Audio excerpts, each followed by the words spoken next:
All right, from Spencer. Shapiro in 30 years, Klavan. in Ben's, Ben can only hope. He can only hope that he'll be like. In Ben's recent Sunday special interview with Mike Rowe, both Ben and Rowe seem to express considerable skepticism about the idea of finding a romantic soulmate.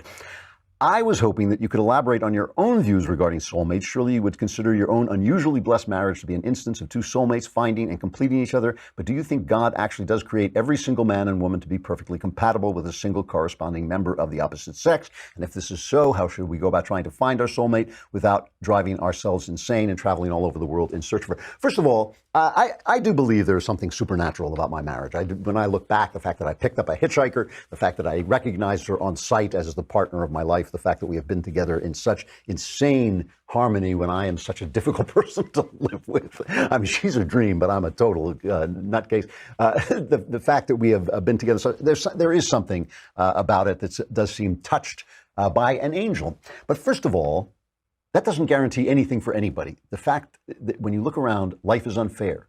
The fact is, it may be that I have a soulmate and you don't. That's entirely possible. We do not know. But the other thing we don't know is we don't know the future, right? I didn't know when I married my wife that I would be sitting here 30 plus years later and saying that. I didn't know, right? So Kierkegaard said, life must be lived forward, but it can only be understood backward. So looking backward, I say, yes, there's something incredibly supernatural about this, but I didn't know at the time. So you would indeed be driving yourself crazy if you were looking for perfection. I didn't think, except in the glow of love, I didn't think my wife was perfect. I've never thought anything was perfect in this world, because nothing is perfect in this world. I simply knew that I loved her and I thought we could build a life together, and I wanted her to be the mother of my children. That's all you can ever know. That's all you can ever know. So don't drive yourself crazy about it.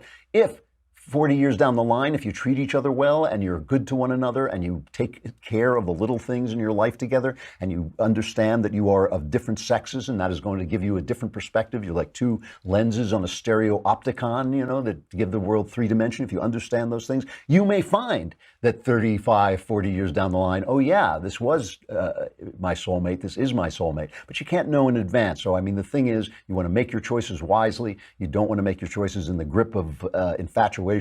But you don't either want to be so logical that you count somebody out for ridiculous reasons. Go forward, make your heart clean and then trust your heart. First make your heart sane and then trust your heart, and you'll find your way. And if you have a soulmate, believe me, you're not going to miss her because God won't let you. If that's what he means, if that's the person he means for you to have, you will have him or her.